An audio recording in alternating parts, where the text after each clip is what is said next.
Kimanyiddwa bulijjo nti Munyagwa ono member wa Social Democratic Party SDP era nga tawangayo kulekulira kwe mu kibiina kino wabula abatuuze b'e Kawempe kibawaddeko olwaleero bwe basanze nga Munyagwa y'omu atimbye ebifaananyi ng'asaba abalonzi bamuwe akalulu naye ng'ayise mu kibiina kya FDC. Ebipande byonna birabiddwa nga biriko obubonero ne langi eza FDC.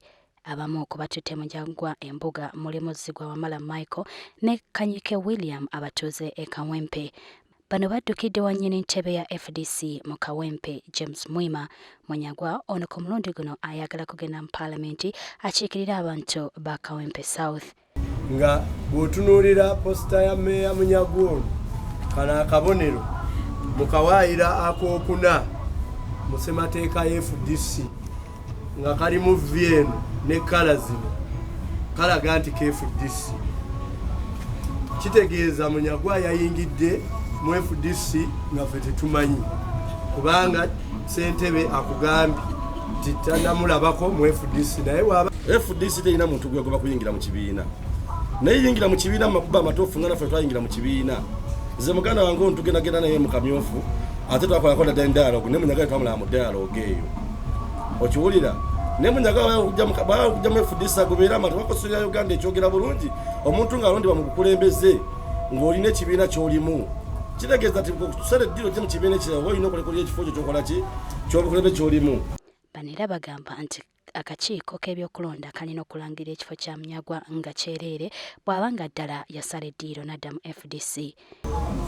Munyagwa came on a mayor position as an SDP candidate.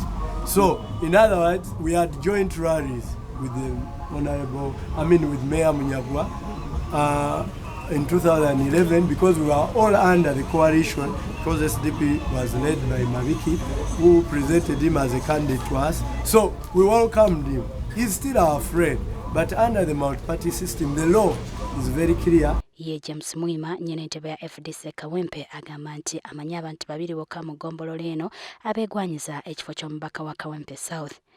Nti sinnafuna kusaba kwa Munyagwa kugamba nti asaba okuva mu SDP ayingire ki SDP.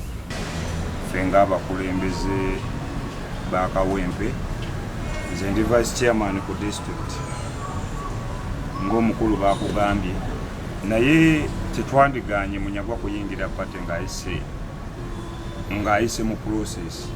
Tugezezaako okufuna Munyagwa naye tekisobose olw'ensonga nti essimu ye emanyiddwa ebadde egiddwako.